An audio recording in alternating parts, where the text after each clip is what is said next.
What is up, you beautiful people? This is Gary Horne, and this is the NWA. It's the show celebrating the past, present, future, history, legacy, and tradition of the greatest pro wrestling entity of all time. We're talking about the National Wrestling Alliance, and joining me today are Wil Martin. Hey, Will. Good evening, everybody. And Dr. Stinson. Hey, Doc. And Petra. Come on, Daddy tonight, guys. All right. Mama's at work, so I got Miss me and Petra just hanging out, aren't we? She's running the control panels over here, looking at the. She's producing. She's producing. Doing the analytics. She's basically doing what Billy Trask does. Perfect. Now. All right. Well, I don't know why part of my shoulder is missing. I'm like getting sucked into. Whoa! Back to the future, man. You're getting erased. To the side, it looks like your shirt came off for a second. It's like, dang, Gary, look at that. Oh, you wish. You wish, but it's too early in the evening. What is that? For that. What that? A quad right there? Quad. Yeah, that's my quad. Yeah. He's a doctor, right. folks. Well, I want to give a shout out to Noni McPoney and Neil Benedict and Bobby and Eric and Pam and Terry and all of you folks joining us. I see certified. You better say something. I'm about to say you better say something about certified, or you will not hear the end of it. Yeah. I definitely will. All right. Well, Happy Monday. A phone call now that I have to take real quick. So you guys talk to the people. Hold on.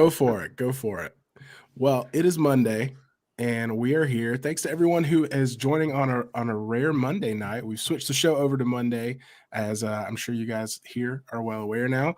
And so this is the NWA Weekly, and I'm pumped about it, Doc, because we get to talk about not just Powerrr like we usually do. We get to talk about Powerrr. We get to talk about NWA USA. We get to talk about all the upcoming events, all the latest news, and I'm just excited about it, man. Yeah, man, and lots of Supreme Court decisions were handed down this week, so we get to talk about. We get to wrap that up into it, tie that into it. So that's your other podcast. That's Gary over there on the. You know who he's on the phone with, don't you? All the people are speculating. Mm-hmm. Oh yeah, who's he on the phone with? It looked like he's on the phone with WPC himself. He looks like he's being scolded. Look at him. He's like, "What are you doing? Yes, sir. What are you doing? What are you doing on a Monday night?" Sir, he's like, where is your NWA attire at, sir? I don't know. Mama. Well, so I don't know. I know we have people watching from all over the world. We are in the southeastern United States, and we are in a blanket of snow right now. So we're having some snow days. Everyone in my house is recovering from some kind of sickness. I don't want to say the sickness, but it could be. But we're all snowed in, so there's no way to find out. So we're just kind of quarantining and holed up in the house right now. And so if I sound a little scruffy, scratchy, then that's why. So, whoa. Yeah. I'll tell you right now, you said those lines 20 years ago. Then like, man, he got the Magic Johnson ailment. That's what he means. Holy cow. No. We are surprisingly, we are in higher elevations than both Will and Gary over here up in here in Chattanooga, Tennessee. We're up in the Appalachians, got a probably good half a millimeter of snow on the ground. Half a millimeter, man. We're hunkered down. I'm getting hungry. I'm probably going to be resorting to cannibalism here by this time tomorrow. So it's like, whew. Yeah, times are rough. Everything, just so if you guys aren't familiar with, the Southeast United States, we are not prepared for any kind of inclement weather around here. I don't know if it's different where you are, Doc, but everything shuts down. If it gets a little bit cold, colder than normal, schools shut down, businesses close, everything's shut down. So we saw it coming, but we had a mad dash to the store and got everything we needed along with everyone else in the area. So you got your bread, your eggs, your milk. Yeah, that's what we eat, just bread and milk. We just pour the milk on the bread, and that's our meals. I always wondered, like, because I honestly, man, like seriously, Petra over here, she drinks a lot of chocolate milk, and she drinks milk at school. I probably haven't drank a glass of milk in 40 years. Wow. And it But shows. I go up in there and I buy the gallons, man. When there's a forecast, I get 4 or 5 gallons. I don't even know. And we use it somehow. Yeah. I have no clue what we use it for. It's wild, man. I don't know it's basically a condiment, right? I mean, we use it on cereal. My 4-year-old drinks it a ton, and we go through a good bit of it normally. So we're stocked up right now. But you use it on cereal. You sprinkle it on cereal. Yeah. You just kind of take it, and if you do like a dash right on the top of your cereal after you pour it, it's like a gourmet treat. Okay. So, what kind of cereal y'all eating in the Wil Martin house? Oh, well, we're heart healthy, so we go, Honey Nut Lucky Cheerios. Charms? Yeah, Lucky Charms. Yeah, because we're all those jokes. Come on now, don't all of them. Look, all of those jokers have to pass through the FDCA, right? Or whatever DFAX or whatever to get through. They all have to pass muster, so they're all heart healthy, right? I mean, I guess I don't know. You're the doctor. Because nobody would ever believe me on who I was actually talking to. Here's the national treasurer is on the phone right now. Oh, okay. Oh, so there just for proof. All right, thanks. What? We We couldn't hear heard that. nothing. Hold on, whoa, we heard nothing. Oh yeah, and this is the president. Okay. Okay. Sometimes he accepts my calls, everybody. Gotcha. So anyway, all right. Thanks, Nick. We appreciate it. Yeah.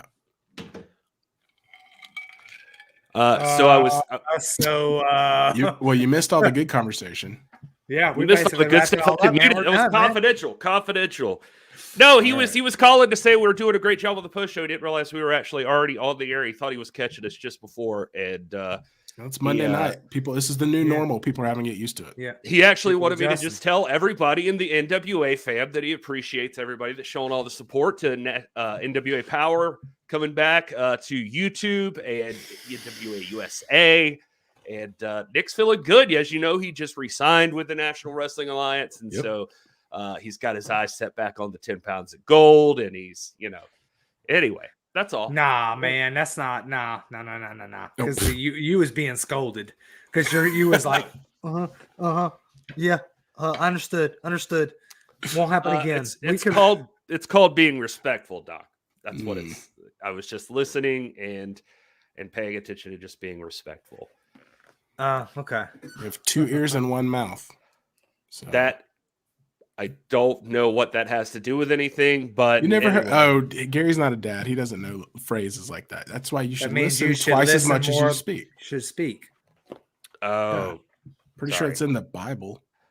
It's like in Leviticus or the 2 Towers or something like that. Man, after we get off here, I'm actually supposed to watch The Lord of the Rings with the wife. So that's you're gonna like that one, man. I'll tell you. Yeah, I've heard. I've heard of that movie. Well, we got a great show for you folks. We got a special guest later on this evening. Tom Latimer's going to be joining us, I hear, and we're going to get to the bottom of this weirdly because, and a puppy is going to be here. You never know. You just never know who's going to show up. You're going to have to bear with me tonight, guys. Sorry. I think she's saying that Tom Latimer's just a large puppy. That's really so. I'm excited about that. Thank you everybody for being here. And we're going to talk about NWA Powerrr from this past week, NWA Powerrr from tomorrow that's coming up. We're going to talk about that. We're going to talk about NWA USA. Hopefully you saw everything. Jamie, we love the new NWA too. Thanks for being here. And anyway, I guess let's just jump right into it, fellas. Let's do a Powerrr rundown. All right. Well, if you didn't catch NWA Powerrr, you had 2 options. You could have watched it on Fight TV as part of NWA All Access, which you have. If you haven't done already, you should get right on that. And also, you could watch it on YouTube on Fridays at 6:05. It was a big show. Lots going on there. And I guess we'll start with, one of the big things that occurred in a women's match, a match for the number 1 contender. That's right. A 4-way. Right. That is right. So anyway, as you can see here, these 4 ladies, Kiera Hogan Genocide, Kinsey Page, and Christy Janes, took on each other in an action-packed matchup. All 4 ladies going at it here. And if you missed this match, you got to go back and check it out. Yeah, these are 4 ladies that, truly deserve to be in a number 1 contenders match for, where they've gotten themselves in not just the NWA, but in wrestling in general. And, 4-way matches are always exciting, and every single one of these ladies went all out. So if you didn't see this whole match, you're seeing clips now, but definitely go back. It's on YouTube, and check out this match because it was big. The big outcome here is Kiera Hogan, as you'll see here, just reversing this and to face the music and gets the 1, 2, 3 over Christy J's there, and is now the number 1 contender. Man, that's huge. Try telling that to Melina. Yeah, I don't know if she wants to hear that right now, but hey, that's how we decide things in the NWA, in the ring, in the squared. I'm gonna tell you right now, man. If contenderships or rankings are based upon in-ring performance, which in my book they are, what about Christy James with that doggone backflip, tilt-a-whirl, Scandinavian two-toe Gradunza backflip off the top rope? What about that? What about that, guys? She was in it to win it, and she was my I don't want to say my favorite all throughout the match, but as the match was going on and I was getting more and more into it, man, she was just somebody that we haven't seen as much as I feel like those other 3 ladies in the NWA so far. Hopefully we'll see a lot more from her. Right. But as that match went on, man, I was just so impressed with her. And, it would not have been a shock had she come away with a title shot from this match.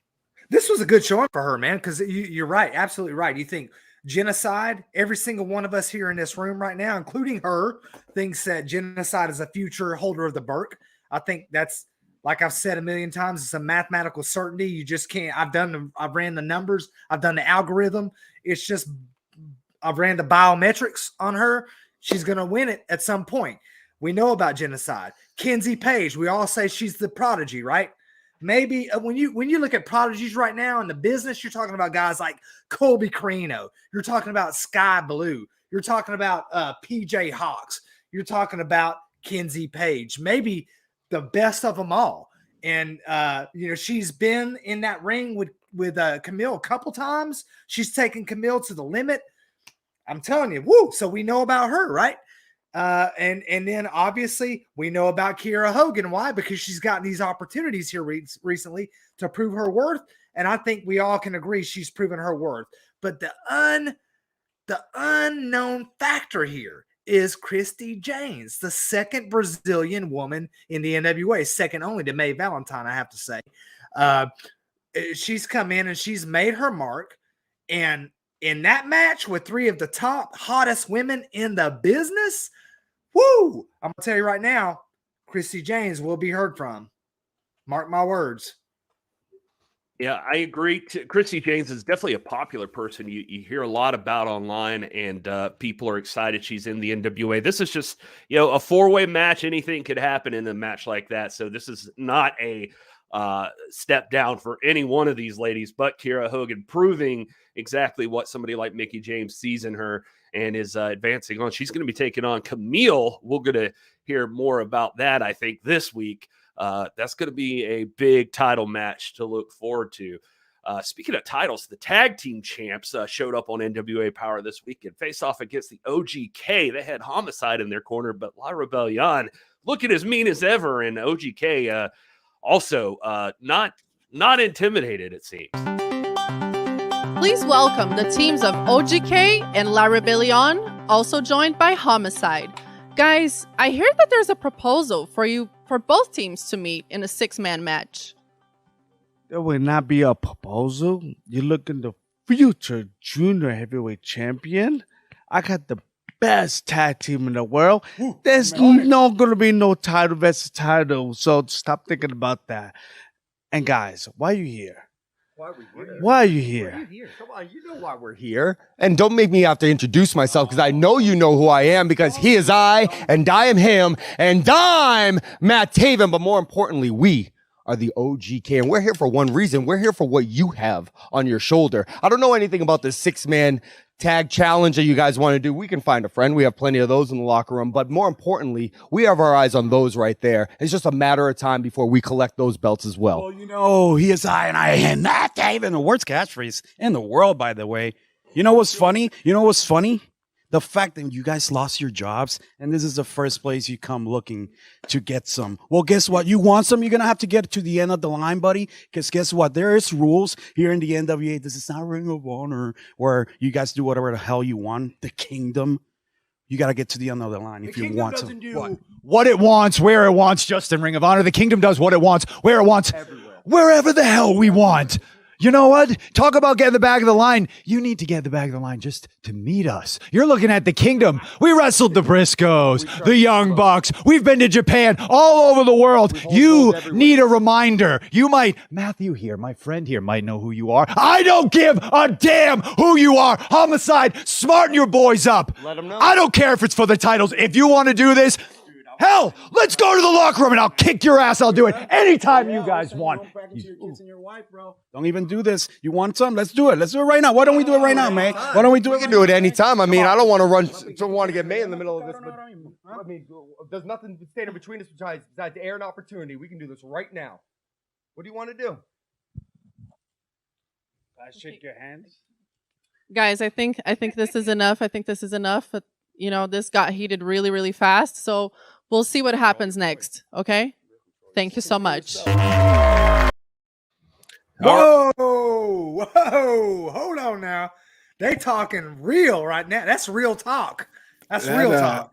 Yeah, that started off, like a normal confrontation we're used to seeing backstage, and it escalated really quickly. I don't think it's a shock to any of us that these two teams at some point would come face to face, but I don't think we fully grasped the tension between the OGK and La Rebellion. So that was a huge moment right there. Did someone say wives in that? Did I hear the word wives at some point? Listen, there was a lot of shots that went off during that confrontation. So there was. That's definitely a match I'm looking forward to seeing at some point. Now, OGK, we'll get to Doc's rankings a little later, and we'll find out exactly where they're at in the pecking order, I think. But the OGK at any point you can imagine could become the NWA World Tag Team Champions. But there's a lot of teams in the NWA right now. As a matter of fact, on NWA Power, you saw like the Rude Dudes take on the Dirty Sexy Boys. That was a big match. Dirty Sexy Boys coming out on top on that one. But both those teams looking amazing. Well, the tag team division in the NWA is the hottest on earth. I got to say, man, I like Matt Taven's. I'm not a huge Matt Taven fan. I think they're pretty boys. I think that they don't know what they're getting into. Maybe they do. I don't know. They've been around the world. Who am I to say? But I will say this. The man's got away with words. What did he say? He said, "There's nothing between us but air and opportunity." I heard that, and I went and got that tattooed in Japanese script. The guy assured me that's what it said. Perfect. But there's nothing between us but air and opportunity. I like that, man. That's man talk right there. Well, I mean, the one big takeaway for me, and we've said this a lot, especially with NWA USA, which we're going to get to eventually, but I mean, the NWA is the land of opportunity, and I don't think it's any coincidence that you see teams who even hold belts in other promotions like the OGK that will show up in the NWA, because I think at the end of the day, people recognize that those tag titles that La Rebellion holds, those are the mountaintop. That's not throwing shade on anyone else. I mean, we're obviously biased. This is the NWA, but that's the state we live in right now in professional wrestling. And so they're here. There's a lot of tension in between these two teams. And I can only hope that soon enough, we're going to get some answers as to how this is going to pay off. All right. Well, guys, let's take a break for a minute from the NWA Power review. And actually somebody that was in the main event on Power that we'll talk a little bit more about later. But, we're talking about tag teams. We're talking about NWA. One of the biggest names in the NWA right now is Tom Latimer. And, that's right. Of course, Strictly Business. And Tom is joining us live right here, Mr. Latimer. Hello, sir. What's going on, boys? How we doing? We're doing well, sir. I'm going to see if I can center you. There you go. That looks better. I like it with Yeah. Tom there. Thanks for joining us live here on the show, Mr. Latimer. We appreciate that. It's good to catch up with you. You feeling okay today? To be honest, Gary, I should be pretty elated because me and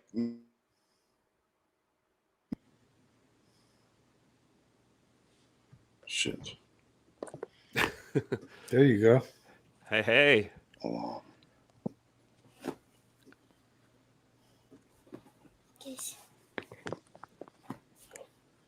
Tell your daughter to watch There out. it is. Yeah, easy now. Easy, Petra. She sees some Tom Latimer on there. She going, hey, stand down, Petra. Stand down. All right, he's gone. So we lost Tom. Well, I don't know what. well, Yeah, I'm here. took you. I feel great, Gary. Thank you for asking. Yeah, well, look at you. You got the hot seat now. So Let's change. So this. are you speaking on behalf of Latimer? No, I did not pretend to do that. All right, let's see. Oh, all right. Let's see if we can get Tom back here. And yes, Hari, he is British, or I don't know if you ask Doc, he's Scottish, but it's interesting enough. That was a long time ago, man, and I've since apologized for that. Yeah. That's All not right. fair. All right, let's see if we can get Latimer back on here. Are you back with Technology. us? Yeah, it's all right. It gets the best of all of us. Technology. I nearly threw the phone at the wall. Plus, Whoa. we're going through a blizzard right now too, so there's that. That's probably factoring into things.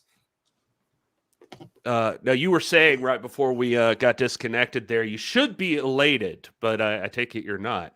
Well, me and Camille, we just moved into a lovely new house, Gary. You know what I mean? So I should be. But the entire time the movers were moving shit in here, there's just one man on my mind, and he never goes away. Guess who that is? Mm-hmm. Right? Well, guess. I'm gonna guess based on the way things have been going, it would be Mr. Nick Aldis. Is that right? Exactly right. So I should be kicking back, having a great old time, but no, I can't because all I'm doing is thinking about him 24/7. See, I think the thing about Nick is he thinks that, hard times, he squeaked out a victory, and he thinks that that's it. He just gets to jog on, just gets to move on with what he's doing. But it's not over. It'll never be over between us. I can't stop thinking about it, Gary. I mean, he just thinks that that's it. It's done now. It's over. And, maybe he goes off and chases 10 pounds of gold, whatever. But I don't think so. It's over when I say it's over. Now, Tom, we had a great interview together, and so obviously, I mean, all due respect when I talk to you about these things, but Yeah, sorry, Gary. I'm just pissed. well, no, I get it. I get that you're pissed, but the question I guess I have there is that in that interview that we had with each other, you talked a lot about all the things that Nick had done for you and how much you thought of him. Now you guys have obviously had a disagreement. And you've had your match, but why is this still going on with you? Why are you still so angry? Like What are you talking about? Because it's not over, Gary. You don't. You saw the pay-per-view, right? I mean, you saw the way he limped out of the ring, holding on to the ref. I mean, it was by the skin of his teeth, Gary. We both know that. He knows that too, right? Where's my rematch? Right. That Gary, that's so hypocritical, man. It's like when Trevor Murdoch, after match after match after match, kept wanting his rematch and this and that. You were more than understanding about that. But now when it comes to Tom, like, oh, why just let it go? Are you kidding me? Look, I'm just asking a question. My point, I guess, is that you guys had your issue. You laid him out in the center of the ring. I mean, you dropped him on his head multiple times. The man his career could have been over. You guys were best friends. And then this happens. Then you build it all up to your match at Hard Times 2. And at Hard Times 2, I figured you guys would settle your issues in the middle of the ring. And unfortunately, he did Yeah, a victory there. Gary, whose side are you on here? Right? Well, it's not about sides. It's just that I just think that I'm listening to you talk, Tom, and you've got to, you come in and you sign up with the NWA, and immediately people think of you as somebody that could rocket right to the top and potentially be the holder of the 10 pounds of gold yourself. Like, you could be world champion, but I'm listening to you talk don't here. Need to kiss my ass now, Gary. Get to your point. You My point is that you're not focused on any of that. You're focused on Nick Aldis, and Nick Aldis literally called right before this show. Oh, did he? And yeah, and he didn't mention you once. Like, he didn't even bring you up. So it's like this is all one-sided. It feels like he didn't. You say that again. He didn't bring me up. No. I mean, and we advertised you were going to be on the show, but I mean, he was just talking about something entirely different. Right? I mean, we've got this power trip coming up, right?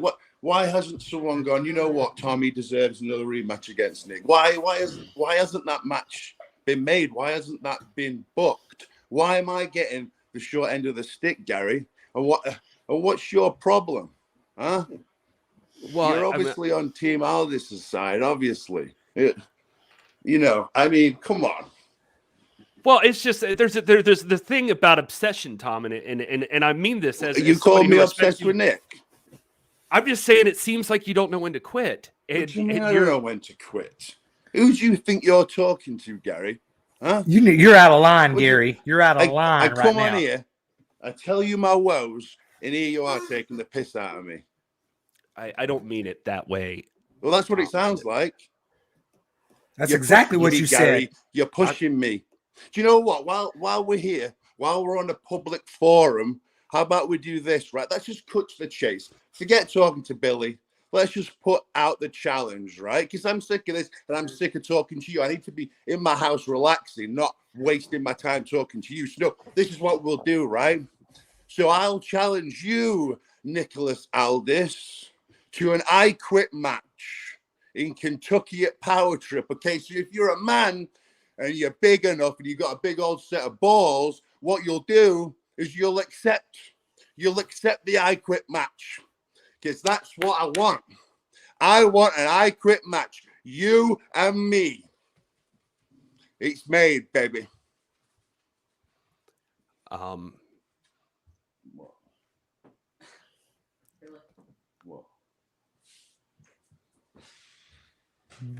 Yeah.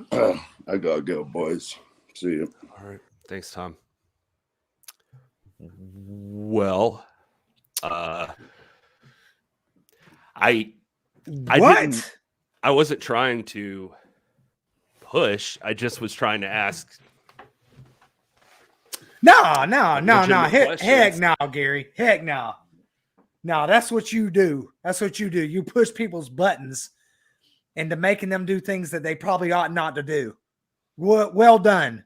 Your friend that you love so much. Good job, man. An I Quit match? I don't know. I don't know if it's something he ought not to do. It's obviously something that's been on his mind. And I mean, I'm not saying Gary didn't push his buttons, but it's something that he was thinking about long before this interview. And I think we just gave him a forum to say what he had on his mind. I don't know. I'll try to reach out, and he didn't even tell you to piss off. That's how you know he's mad, if he doesn't even take the time to tell Gary to piss off. Yeah. Well, I guess but we'll find out if anything comes of that. You heard it here live on this show. This is the NWA Weekly, that Tom Latimer's issued a challenge to Nick Aldis for an I Quit match at NWA Power Trip in Oak Grove, Kentucky. Yeah, and well, thanks, Eric. I could leave it to Eric to throw that out there. And I swear I was not trying to instigate. I was just trying to ask questions, and that's what we do here. So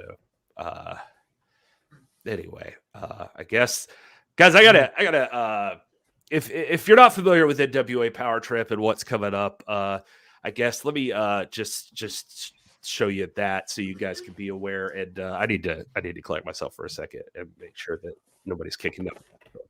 Wrestling fans, join us Saturday, February 12th, as the National Wrestling Alliance returns to Oak Grove, Kentucky for a special edition taping of NWA Powerrr that we're calling NWA Powerrr Trip.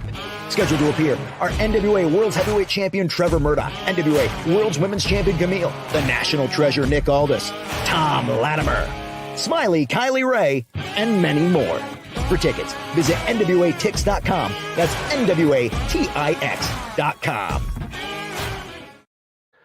All right. Well, if you're not already familiar, now you are. NWA Powerrr Trip coming up on February the 12th. That's at Oak Grove, Kentucky. That's going to be a big event, and we're looking forward to it. Tickets are on sale right now, NWATix.com. I know the three of us are going to be there. No front rows available, but you still can get a few ticks in there, I think, and it's going to be exciting. You heard, if you just saw Tom Latimer here, a challenge issued to Nick Aldis.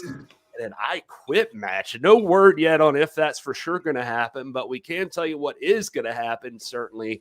And that is, for one, Chelsea Green is going to be taking an opportunity here against Smiley Kylie Ray. That's going to be a big match. These are two of the top women in the business right now, fellas. Oh, yeah. And I mean, Chelsea Green, I'm sure you guys remember, won that inaugural NWA Women's Cup at Empower back in St. Louis. And so she's no stranger to the NWA. And Kylie Ray has been, establishing herself for the last couple of years in the NWA. So this is one of those matches that I'm super anxious to see. And I think, it's got big implications written all over it. It's not a contendership match or anything like that, but I mean, you gotta think both of these women are in that conversation. Yeah, I think that you're looking at two women, and the contrast couldn't be greater. I mean, talent wise, they're both up there, but you're looking at Kylie Ray, a woman who seems to have found herself, and Chelsea Green, who, if recent months are any indication, a woman who seems to have lost herself. So we'll see what that means in Oak Grove.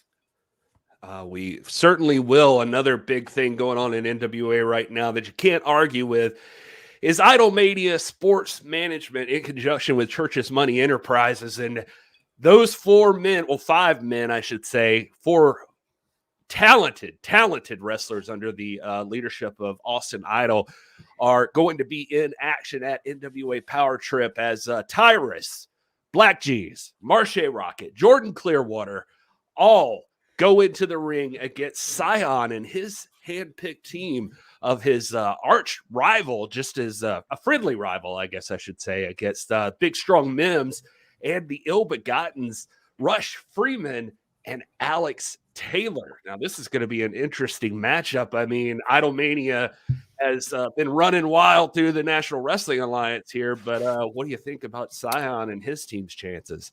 I think it's a great team. I think he's picked a wonderful team. If you've been watching NWA for the past year or so, you've seen all three of the guys on the team with Scion. Rush Freeman, Mims has been around since the first season of Powerrr. I mean, he is an NWA veteran at this point. And Alex Taylor came out guns blazing this past season of Powerrr and has really shown what he's made of. And so I think this is a great team.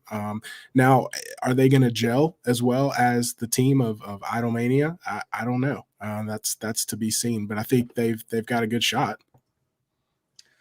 I mean, they've got a shot, but when we're talking about championships, when I break it down and I think of championships, I spell it IMSMICWCME.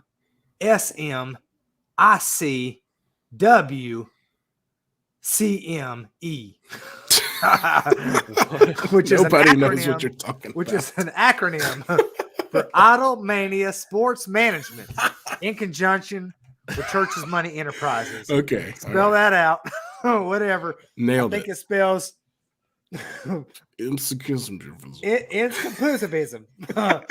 But that right now, incapacitivism is going to be our battle cry, because I believe that right now the brilliance that is Austin Idol is about to take hold, and people are going to realize, man, when he says he's the greatest professional athlete of all time, I'm talking about the woman's pet, the men's regret, the one and only president, founder, CEO of Idolmania Sports Management Enterprises in conjunction with Church's Money Enterprises.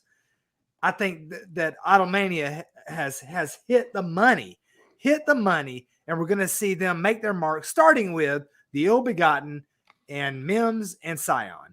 They're going to be casualties, unfortunate casualties, because I like all those guys except for Scion, and I think that they've got futures ahead of them. But right now, you're looking at the greatest conglomerate, a syndicate, if you will, a syndicate in the person of Austin Idol and his entourage. Well, another match you can look forward to on that. You just saw her for a brief moment there, giving eyes to Tom Latimer. Camille, the women's champion, is going to be in action as she defends her World Women's Championship against Taryn Terrell. Now, that's an interesting matchup, and I don't know. I always say you never make money betting against Camille, but Taryn Terrell, a former champion in her own right over at Impact Wrestling. So there's always a chance, fellas. What are you thinking on this one? Well, this is another big matchup. I mean, this is there's some unknowns here. We haven't seen Taryn Terrell in action in the ring. She's been doing a great job managing the team that she's put together over the past year or so on NWA Powerrr. But she's going to step in the ring and get a championship shot, and that's intriguing. I mean, we haven't seen enough of her lately in the ring to really say a good yay or nay, but I will lean a little bit towards your assessment there, Gary, of, it's tough to bet against Camille. It really is. I mean, she's unbeatable. She's reminded us of that at every turn, not just in the ring, but when we've had the chance to speak to her. She's confident. She has carried that title with prestige and confidence over the past year. And so, yeah, I mean, it'll be interesting, but it's hard to bet against Camille at the end of the day. Man, I can't stand to even think of a single hair on the head of Taryn Terrell being misplaced. This is a woman that many of us adore, but unfortunately, she's going up against Camille. And as she's told us, as Gary said, she's unbeatable. She cannot be beaten. And man, yeah, I hate this. I hate this for Taryn. No shade on Taryn. Taryn is a great athlete in her own right. She's made her mark. She's done her thing, but Camille cannot be beaten. Camille might be I'm not talking about just the best women's wrestler in the world. She might be the best wrestler in the world alive today. And so to me, running the numbers, I've got Petra over here doing the algorithm. Camille walks out, holder of the Burke, no doubt. Bank on it. You always bring up algorithm when you mention people like close to genocide or around genocide. And I don't know if that's like robot prejudice you have there or something, but it's just it's science, man. It's science. It's biometrics, and genocide is what is she? She's a not an android. She's a what's the word for? She is the cyborg. Come on, man. Cyborg. She is a cyborg. So you got to run those biometrics. That's all I'm doing. Yeah. All right. Well, other match we know for sure is happening is one I'm excited about. These Oak Grove events always have the one grudge match you didn't know you needed to see, but you're excited to see it happen. And that's the same this time around as Colby Carino steps into the ring with Rhett Titus, the ROH TV champion. A 2 out of 3 falls match. Amazing. Right here. This is going to be a lot of fun, and I'm excited to see these two go one-on-one. This is huge. And the common denominator in these matches you talk about, because one of the matches last time we were in Oak Grove was Colby Carino versus Pope, and it delivered. It was an incredible match.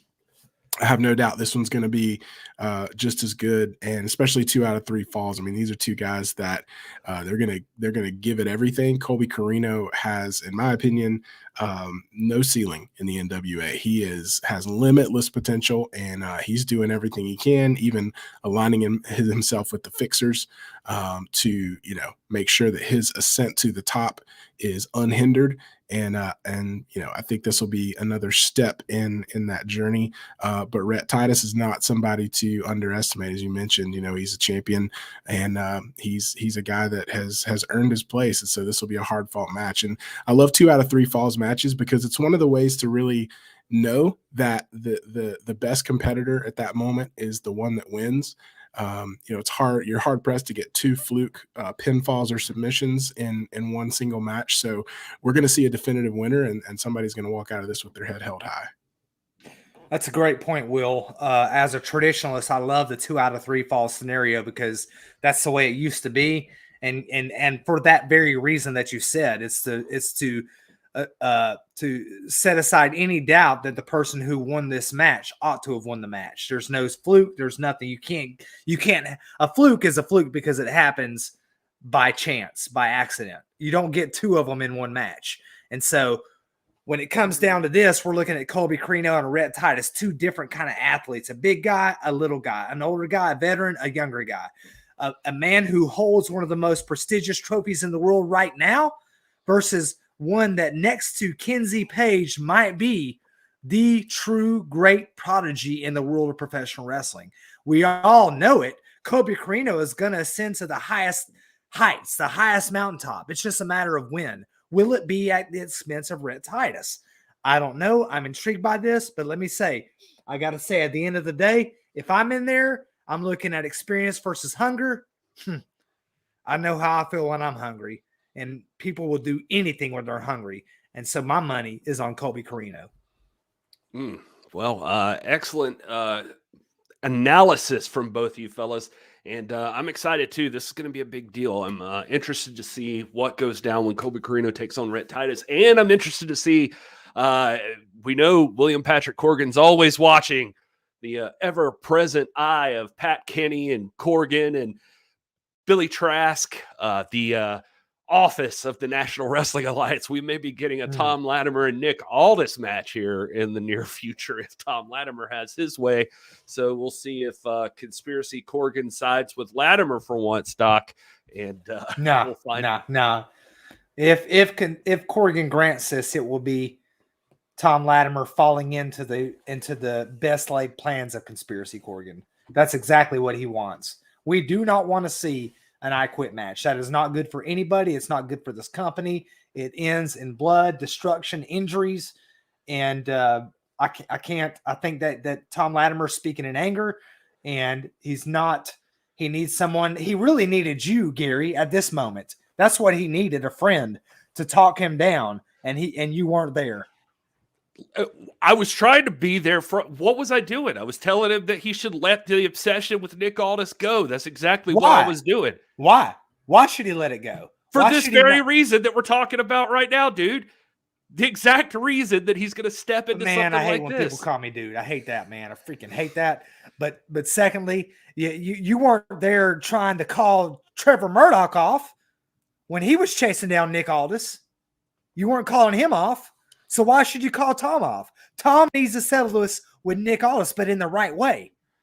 And now when this ends with somebody's career ending, the blood's on your hands and yours too, Will, because you let it happen also. How are you not? That's on me. You're arguing in right now. Listen, so you don't think? So I just want to get this straight. You don't think an I Quit match is a good way to at least move towards settling the score here? I mean, what I see when I sit back and watch the conversation I just watched between Gary and Tom, and I see, a guy who he said it himself. He can't get Nick Aldis out of his mind. I'm not throwing shade on him for that. I think there's a personal connection there.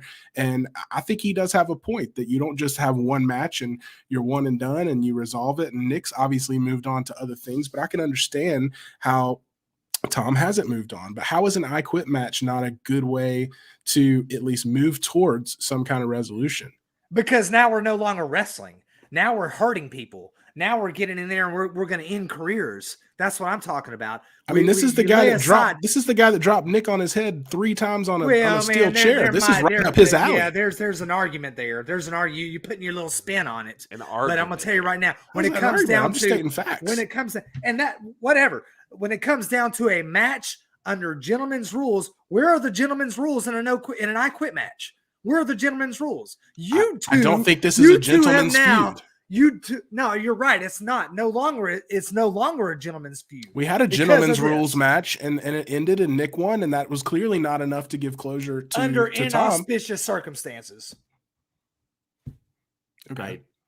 I must have been watching a different match than Doc, I guess. Well, Doc, at least you have Eric Dale on your side here. Gary just escalates conflict every time. Neckbeard Gary. Neckbeard Gary does it again. Oh, well, now Jamie Stanley's here too, so perfect. Oh boy. Yeah, I'm with you. He's gonna keep if you keep calling him Neckbeard, he's gonna keep calling you dude. So that's a or he's just gonna leave. Whoa, what happened? I think we're having more technical difficulties. But there he is. I thought I ran you off, man. I was like, look, man, we can have a heated debate and still like each other. Or not. Nah. Oh man, let's talk about something else. Let's get off this so we can stay friends then. Have you let's see. Well, let's jump into Powerrr a little bit more here. Let's talk about the fact that Tyrus, who we mentioned earlier, he had a big TV title defense against Jaden Roller. You can see there Church's money and prizes. Always in conjunction with Idol Mania Sports Management. These guys joining Idol, obviously, on commentary. It feels like you're against a whole army every single time you step in the ring against one of these guys.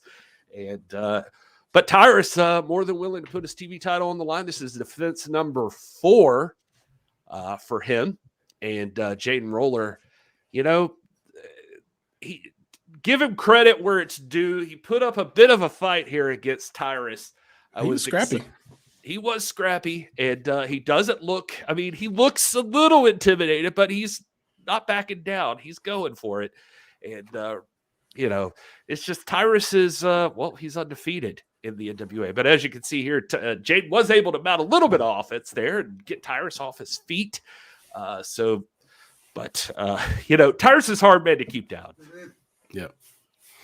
Yeah, I mean, and this was one of those matches, I didn't know what to expect. I mean, we've seen Jaden Roller a little bit since St. Louis, when he was in St. Louis, and he's an impressive guy. We saw him in a no DQ match with Tim Storm last time we were in Oak Grove.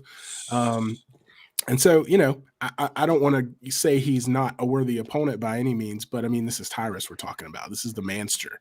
And so, it didn't really feel like a fair fight from the beginning, and not because of, even outside interference or anything like that, just because Tyrus is Tyrus.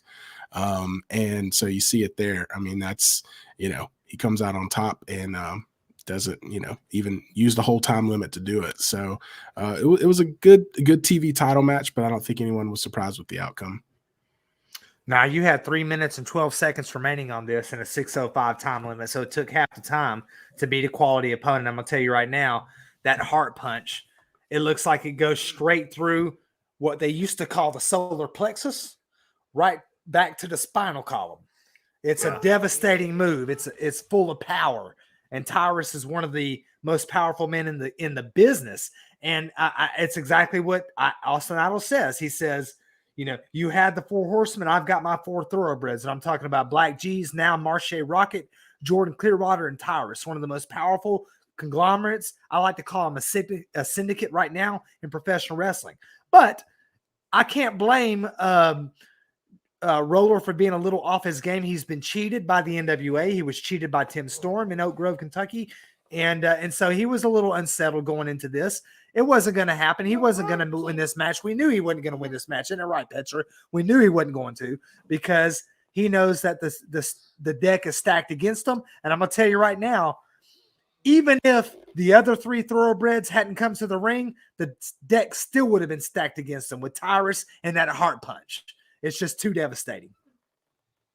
Yeah, certainly a big deal when you're up against Tyrus every single time. And it's going to be interesting to see who the next opponents are for Tyrus. He's got 3 more to go for that lucky 7. And he doesn't seem like he's even stopping there. Like he's interested in, he's talked about keeping that TV title up until match 21. He'll just triple up on the lucky 7s, he says. So he's been bringing that title out on national television and everywhere he goes. So that's right. He's disregarded the Lucky Seven. He said, I'll defend this 7, 20, 100, 1,000 times. He said he'll be the world television champion for the rest of his life until he's ready to hand it down. So the Lucky Seven doesn't even mean anything anymore. Yeah, that's the kind of champion I like. That's what I like to hear. Well, it's an excellent point, Doc. Another big match that happened there also, by the way, was this matchup with Mims and Crimson getting set up against each other. Jax Dane apparently having a little bit to do with this. Both men wanting a shot at Jax Dane, and Jax Dane making them have to compete to see who gets that shot. And apparently Mr. Corgan went along with that. The only issue here is that Mims did not, as you can see there, want to go for the victory over Crimson. He felt like Jax was just using this as an opportunity to get them to both beat up on each other. And fortunately, I can't say that I agree completely with Mims here. Like Mims, he's a good guy, but you gotta compete when you're in that ring, and that's exactly what Crimson was saying to him. There is like, this is business. We're in here. You gotta try to win. That's the whole point. But Mims trying to give him the match against Jax Dane. I'm curious what you guys think about that. Oh, this was, this was just a really uneasy match for me to watch because I have a lot of respect for both of these guys. And I was excited when this match started because I thought, we would see two guys going in, having a professional, competitive match, and you got teacher and student. But at the end of the day, I feel like I can relate a little bit to Mims. I think he could see the kind of mental games Jax Dane was playing with both of them. And I think he recognizes at the end of the day, it's his teacher. It's Anthony Mayweather who has, the legitimate beef with Jax Dane. And I think Mims kind of feels like a pawn in the whole situation and was kind of trying to bow out. Now, as a traditional professional wrestling fan, you don't want to see a match like that. You want to see two guys all in to win. But I feel like Mims was plugged into the mental game that was going on and just was not all in with this match. Man, come on, guys. Will, I love you, Will. You know I love you. First of all, let me tell you I love you. Everything you just said was wrong. Gary, half of what you said was wrong. I'm going to actually agree with part of what you said on this. I'm going to go with half of what you said because you expressed some discomfort. When you're in wrestling, especially in the NWA, you got to get in there and fight. Did PJ Hawks back down from Luke Hawks, his own father, when they were squared up in that first round of that NWA Junior Heavyweight Championship qualifier?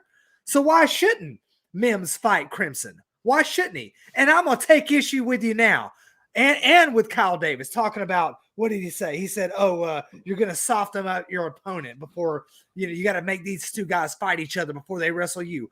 Well, what the heck? That's what you do. That's the long game. Of course, Jax Dane, if you want me, y'all two fight each other.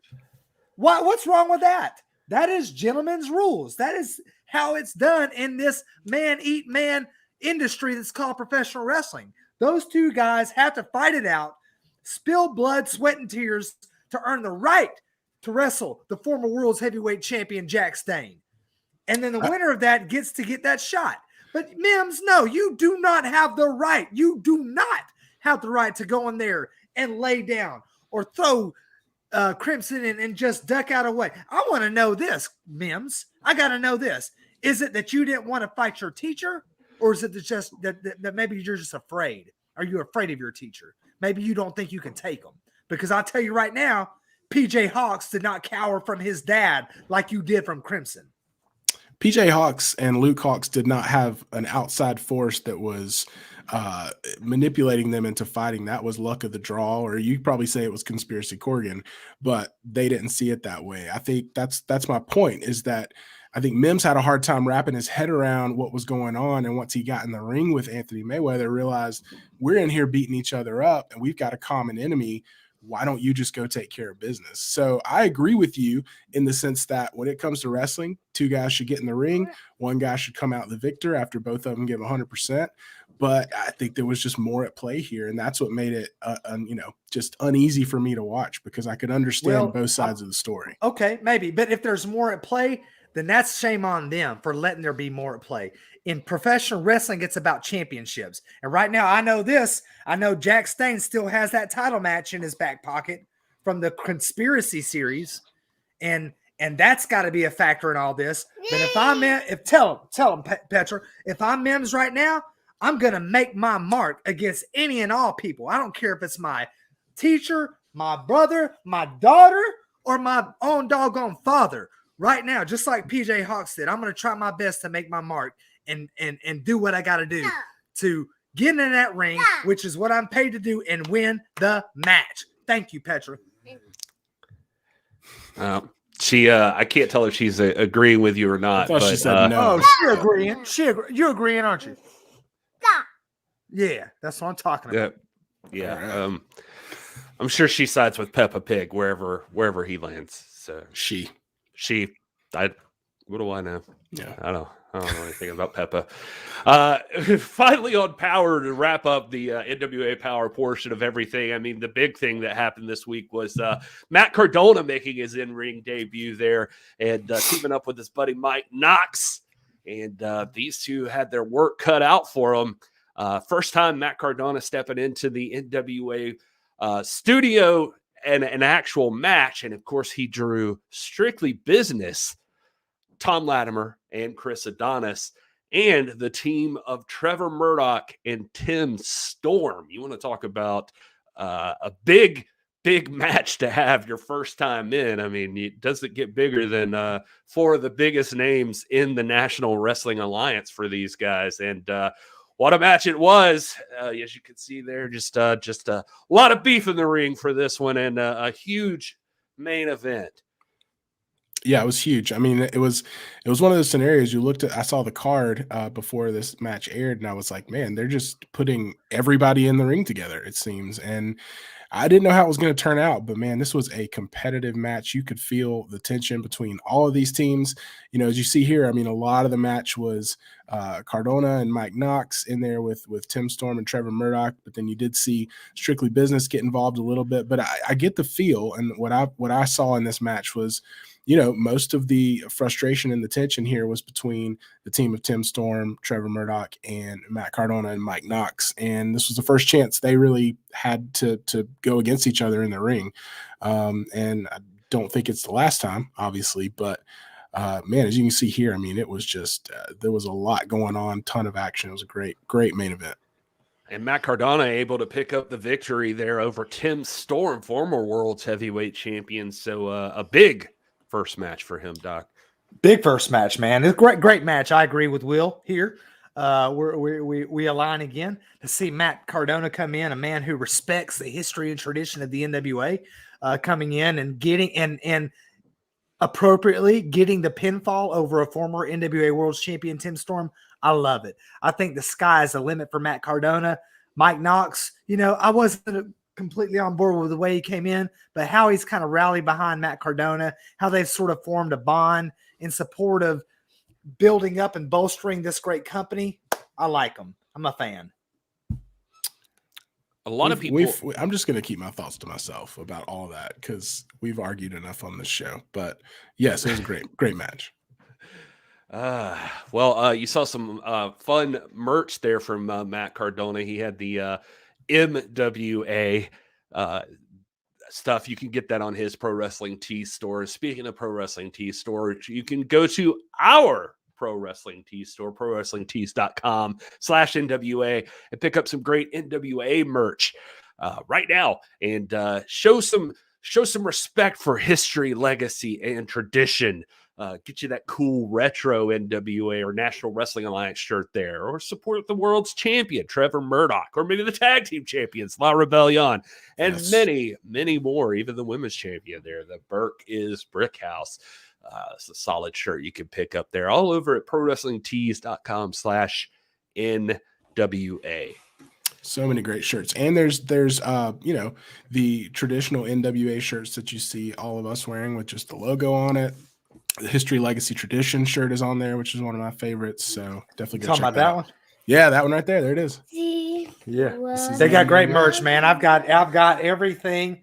I've got everything on that website, and it's not because it was given to me like a perk of the job. I bought them. They are worth having, and you need to go and get your stuff right now. This is good quality stuff. It's cool. I was actually at the mall today getting the 2021 number sewn on my Georgia National Championship banner. Someone said, "Hey, man, is that by NWA? Do you mean National Wrestling Alliance?" I was like, "Yeah, dog, that's what it's at. Go to Pro Wrestling Tees and get your stuff, man. You can't lose by doing that."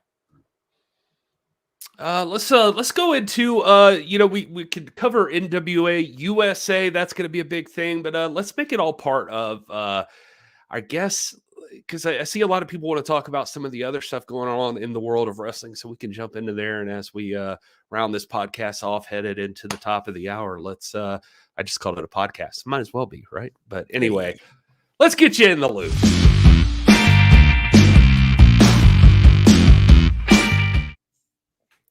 Oh, Eric Dale, you're so right. The ladies love a man in an NWA t-shirt. You got to get on that. And Polka Dot Pam pointing out that the NWA merch is super comfy. And that is accurate. These t-shirts are top notch. Yeah. So, yeah. And yes, Noni, men love a woman in an NWA shirt.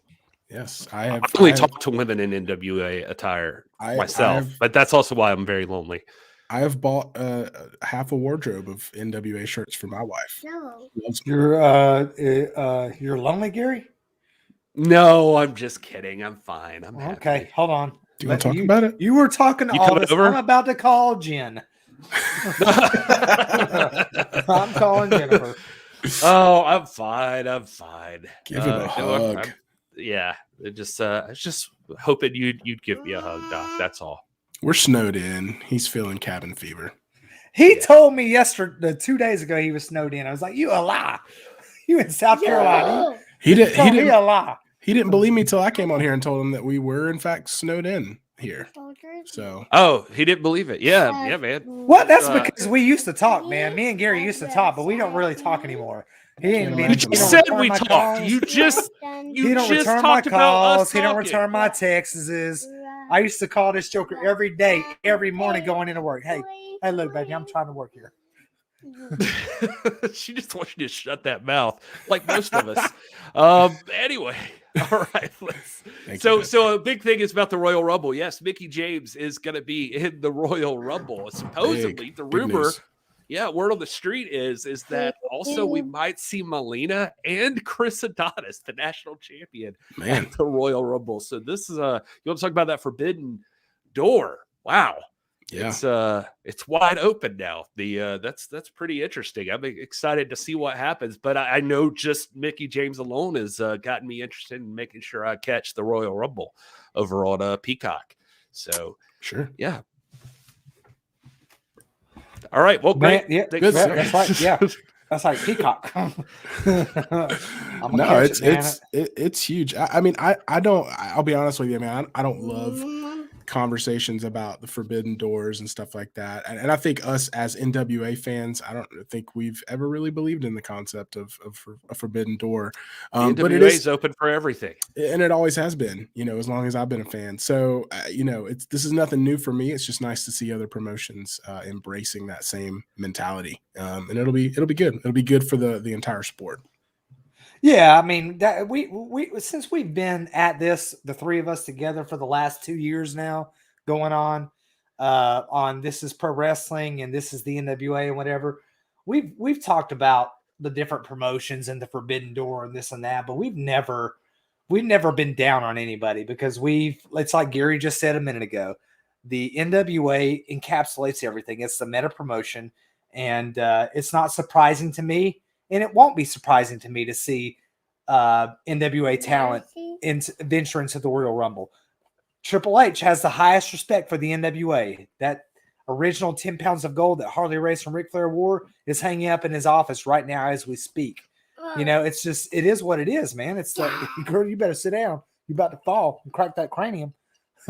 Anyway, so parent of the year. It's like, I mean, the world is big enough for everybody. The world is big enough for the WWE and the NWA, and I think there's a place for everybody. And to me, it's completely appropriate and opportune to see Mickie James and hopefully Chris Adonis and maybe others we haven't even mentioned show up in that Royal Rumble. We've seen the Royal Rumble. We all watch it. Don't lie. We've seen it for years, and every year there's somebody that shows up that shocks us and surprises us and fills our heart with joy to see them show up in that historic event. So I'm looking forward to it. I can't wait to watch it. I'm going to order it. I subscribe to Peacock. They're not our sponsor, but you know what? I'm their sponsor. Well, I'm glad you mentioned sponsors, especially in association with Mickie James, because one of our sponsors is LegacySups.com. Oh, sorry. Well, okay. Well, somebody did ask about the best beards, and I'll tell you what, Manscaped.com can get you set up with all kinds of your trimming needs. And if you use the code NWA Pod over there, you get 20% off and free shipping at Manscaped.com. So if you use a promo code WePod, what is wrong with this guy? You can get access to WeScaped or Doc is still trying to pitch WeScaped, the Uber of manscaping. And you can rent our Manscapes. Gosh. I've got a 3.0.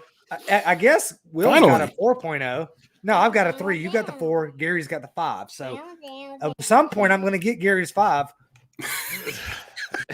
Maybe in Kentucky. Maybe he'll bring what I was trying to talk about is LegacySups.com, which has a promo code NWA fam. If you're on a fitness journey, which I happen to be right now, so I cut out all the drinking, much to Doc's chagrin. And you look like you're losing a lot of weight in your shoulder right there. Yeah, just chopping out parts of me, just disappearing. You can get that X-Lead from LegacySups.com. Use the promo code NWA fam for a big discount there, and they're taking care of us. And that's Nick Aldis's brand, in case you didn't know it. Also, Mickie James has her own line over there, her Legacy Sups, and all the ladies can get all of the supplements you need. There's lots of great stuff. I saw Doc, you were picking up some Recovery PM the other day. Yep. And that's a great sleep aid. It's a sleep aid after you go in there, making them gains. You make them gains. You gotta be able to rest. You know, that's my problem. Is I go in there, my adrenaline's pumping, I can't rest, so I got to get those PM sups to help me tone down. You should start taking it. You should start taking it on Mondays about 5:45 or so. Do you think just so you can chill out a little bit? You know what I mean? That'll help me out about 10. That'll help me out about 10 o'clock. Oh, then take it about I don't know. Whenever it'll help you for this show. Do you think Tom Latimer goes to LegacySups.com? At one point he probably did, because they are good sups. Gary, you've had them. I don't know if Will has. Everybody that's taken them knows they are the real deal. So, and I know that back at Try and True and this and that, you know, Nick Aldis and Tom Latimer were workout partners and this and that. So I know he had them, but he probably discontinued his subscription. Interesting.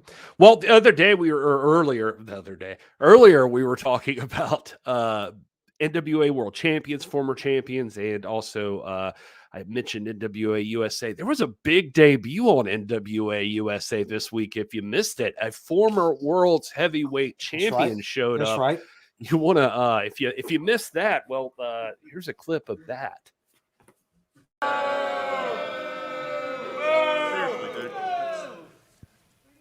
Let me express my vision. What I like to do right now is I want to announce to all of you and to you, the Perfect Storm, the first signing to Church's Money Enterprises in conjunction with Idolmania Sports Management. He is athletic. He's all about competition. He's a savage. Mr. All Day, Marche Rocket. And Tim, I think it's very wise of you to put Marche in the main event tonight. Sir, I appreciate you. Let me tell you what would be wise. Okay. What would be wise, if you want more opportunities for potential signings, is not to come out here and disrespect me, not to come out and interrupt me, okay?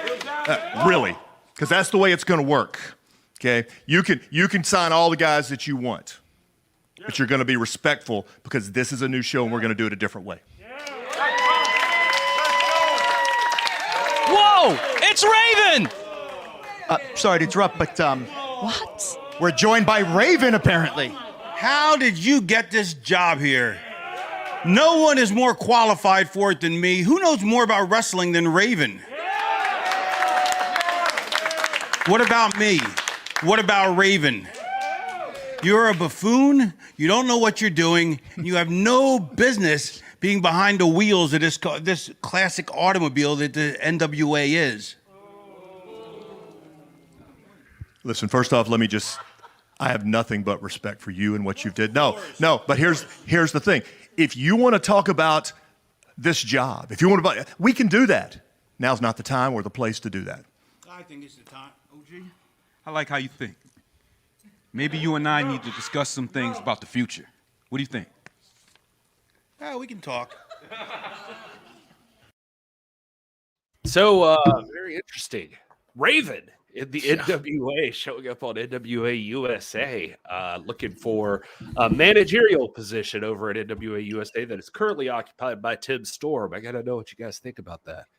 It's hard for me to wrap my head around somebody having beef with Tim Storm. I mean, he's such a likable guy. He's such a great, legendary competitor in our sport. And now he stepped into this, position that, in my opinion, he's earned. But this was just another indicator to me of the fact that, the NWA is still the top of the mountain and people have their eyes on it. And when you got a legend like Raven walking out, questioning Tim Storm's credibility, a former NWA national world champion, and implying that he should have that job. Hello, Sorry. but it kind of was mind blowing to me. I mean, it was cool to see Raven come out there, but I just can't wrap my head around Raven and Tim Storm having beef. But obviously, there was some tension there. Yeah, I mean, you're right. In one part, the NWA does attract the best in the world, the legends even, and Raven showing up here is just another straw in the cap of the NWA. Former NWA World's Heavyweight Champion, one of the greats of all time. And I have to agree with everything that Raven said. What about me? What about Raven? Raven is the one who should know. He's been there. He's been at the production level. He's been that. Tim Storm has done his stuff. He's done his thing. But let's be honest. If you're looking at the two, the man who's going to respect the tradition of the company is going to be Raven. Tim Storm is the one who will completely throw rules to the side and will trample on somebody like a young upstart like Jaden Roller and will throw honor and integrity to the side. Raven, in his whole career, you've never seen him do that. Never, not once. And so Raven to stand up and come in here and to call Tim Storm out, I like it. I love to see Raven get this managing director position. I don't even know what that means. I don't know how Tim Storm got it, but I like the fact that Raven's out here trying to upset the balance. Isn't that right, Petra? That's right. She's on my side. Petra saying what we all wish we could.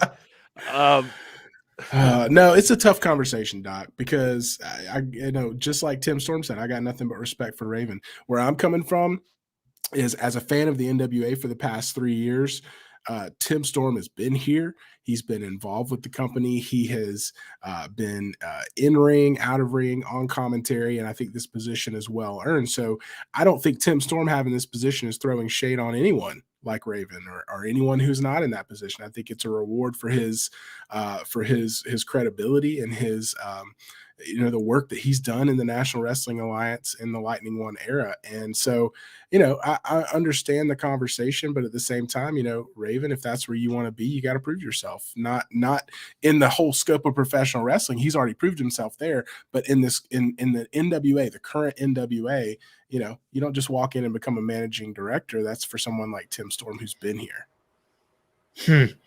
With all his production experience. It's a good point. Quoth the Wil. Nevermore. Yeah. It's Quoth, by the way. Quoth. Quoth. Quoth the Noni in the chat. It is Quoth. Quoth. Not everybody saying quote the Raven. So anyway, I just wanted to be very clear about that. You're welcome. I think that's right, though. Quoth the Raven. Yeah, Quoth the Raven Nevermore. Yeah, all distinctly I remember it was in the bleak December, and yeah, that's right. Quoth the Raven Nevermore. It's, Oh God. Okay. Anyway, big junior heavyweight championship tournament match happened at NWA USA. And his opponent from Minneapolis, Minnesota, weighing in at 190 pounds, this is Arya Davari.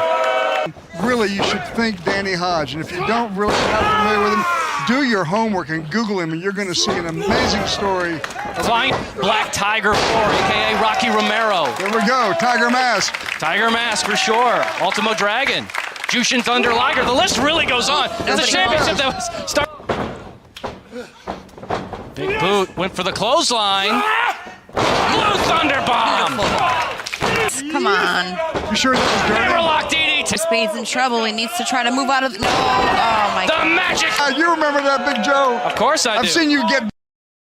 I meant to remove the audio from that, by the way, but I didn't. So, well, and it was actually good that you didn't, because one of the things that I was going to hit on with NWA USA, one of the things in my notes was, no matter how you feel about Austin Idol, when you tune into NWA USA, you are going to get, as Doc likes to say, a college level education in professional wrestling history. Because whether you like his delivery or not, or his banter or not, I love, one of my favorite parts of NWA USA is hearing Austin Idol give us the history behind the junior heavyweight championship, behind different competitors and their relations to, guys in the ring now, and who they remind him of. And so that was a really cool part. You could hear him a little bit in the beginning of those clips talking about that. But this match in particular was big for me. I mean, Arya Davari, we've seen him, in other promotions. I was kind of familiar with him, but Jay Spade is a guy who I was not familiar with before this, and he completely blew me away.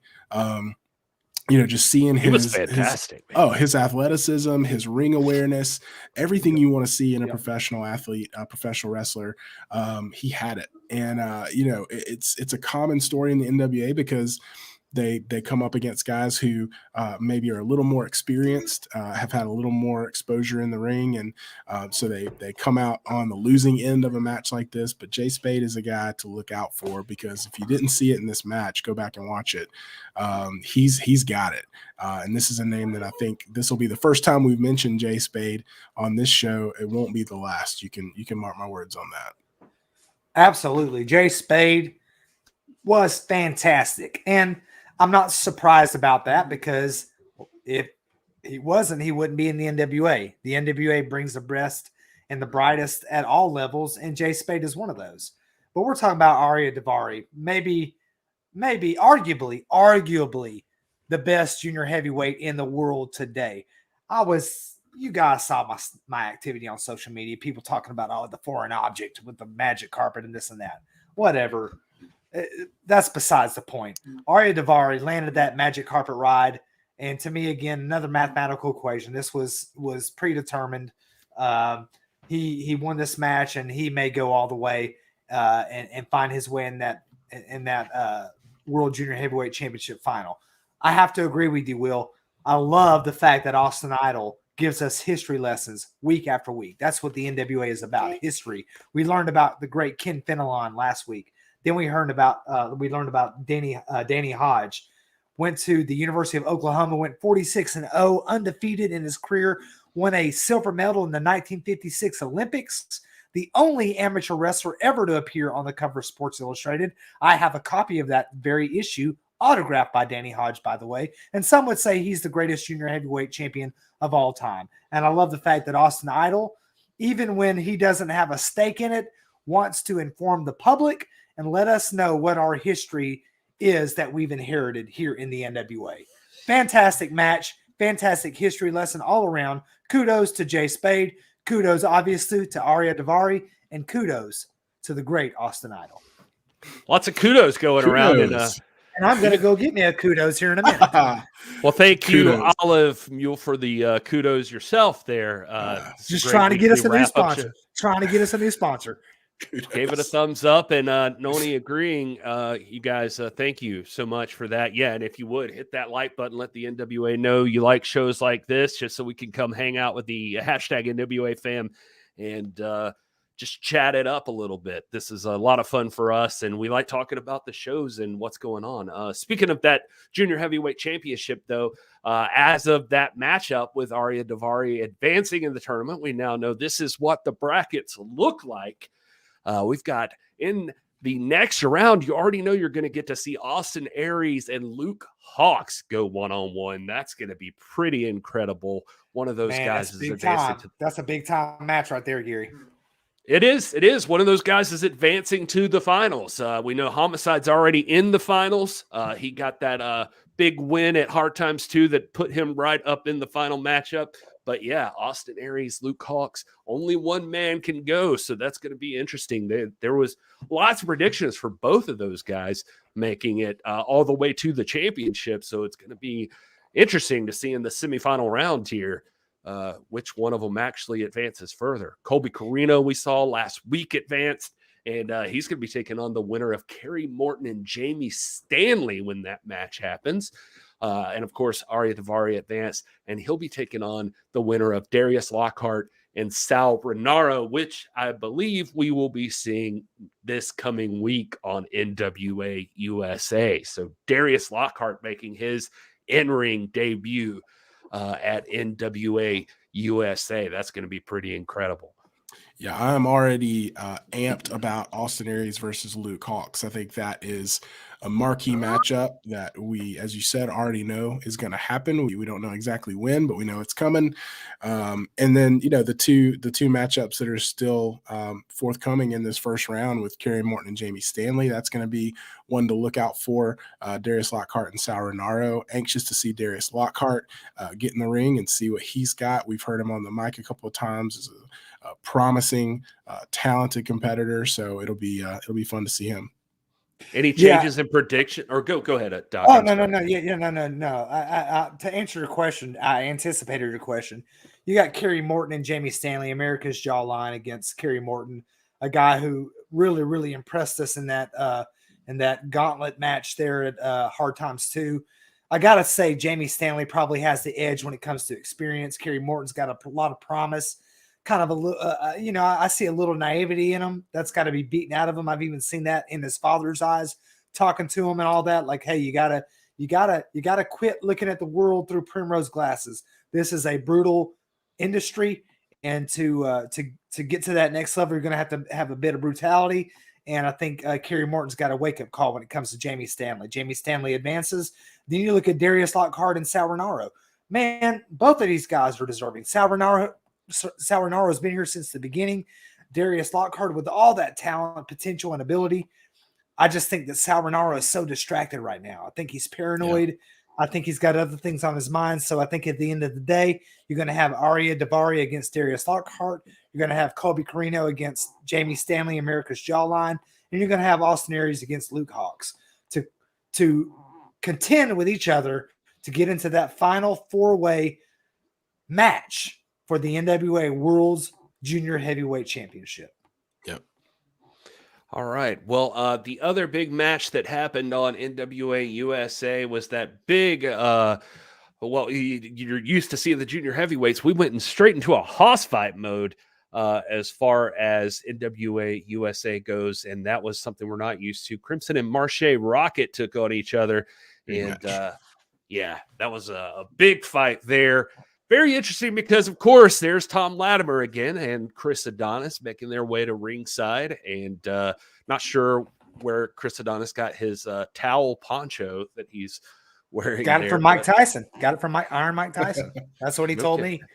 All right. Well, there you go. And so these two at ringside causing a distraction. I imagine that guys like Crimson probably wouldn't enjoy that. I can't imagine Marche would appreciate it either. And that'd be the story of the match for Crimson here, actually, because as much as he tried, Marche was not. There's a pep in the step of Marche Rockets that's joining up with Idlemania Sports Management in conjunction with Church's Money Enterprises. And you can see how helpful that is there as Black G's is causing a distraction over in the corner. Crimson, of course, had Mims on his side, who tried to interfere, but to no avail there. And unfortunately, that distraction for Crimson would lead to nothing but bad things from here on, and end up costing him the match after that rocket kick there from Marche. Yeah, a lot of extracurricular activity here from all sides, even from Strictly Business, who seemingly are not anywhere close to being involved in this match. So I'm still not sure exactly what they were doing there, but it's their prerogative and it is what it is. But yeah, at the end of the day, I mean, just too much going on, and Anthony Mayweather was trying to regain some kind of control, I guess, in some way, and ended up costing him the match. But you know, at any rate, this is it was a great match. I mean, it's two guys that I was excited to see face each other. I got to be honest, I'd love to see them face each other again with maybe no extracurricular activity, and to see who would come out on top, because I'm not convinced, as great as Marche Rocket is, I'm not convinced that an undistracted Anthony Mayweather would have gotten us the same outcome. Well, I think in the sport of professional wrestling, it's your responsibility to not be distracted. You know, the bottom line is, do Strictly Business have an interest in this? Obviously they do. This is NWA USA. This is the program that showcases the national championship. Obviously, this was not a match for a contendership or anything like that. But anytime you got two big guys like that in a ring together, there are going to be national title implications, right? So, of course, Tom Latimer and Chris Adonis are coming out there. They're going to watch. They're not distracting anybody. They're not hurting anything. They did not interfere. Nobody interfered. Black G's did not interfere in this match. He got up to say something to the referee, a point of order, if you will. And then who do you see get involved? Mims. You see Mims come out there to distract Crimson. Not Black G's, but Mims. Mm-hmm. And if Crimson has anybody to blame, it's himself. Marche Rocket won this. He won this in his own right. This was a legitimate and a clean victory, and many more to follow. Promise you. Bet. Well, as the kids like to say these days, right? What do they say, Petra? Bet. Say bet. Bet.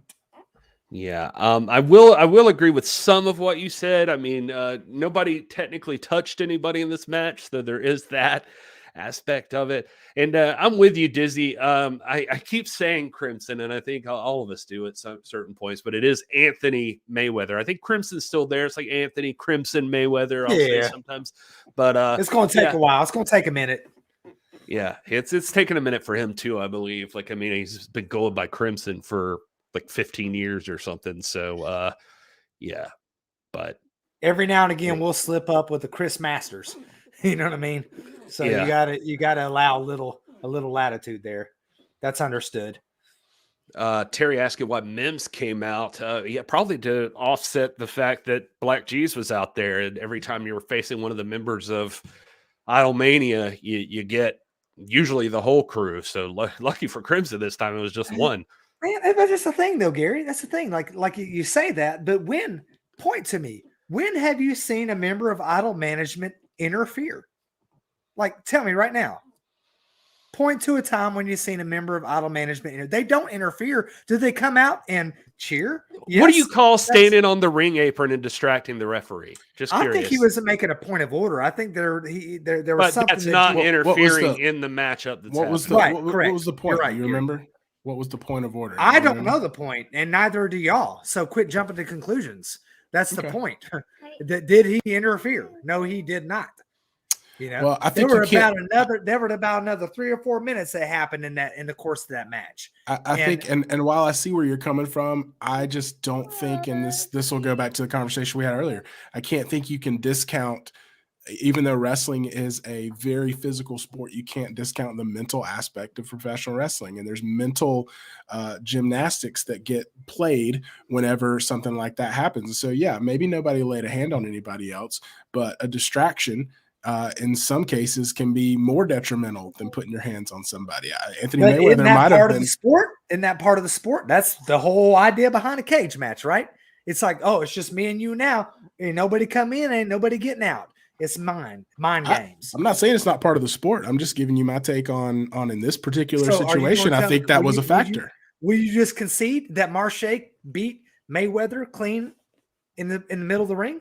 Oh yeah, I never argued that. Then we agree. My only point, and rewind the tape, go back and watch it again. I said I'd like to see this match again with no distractions because I'm not convinced that an undistracted Anthony Mayweather would have lost to Marche Rock. Everybody's got distractions. It's a doggone global pandemic going on right now, Will. I'm just giving my Everybody's take. distracted.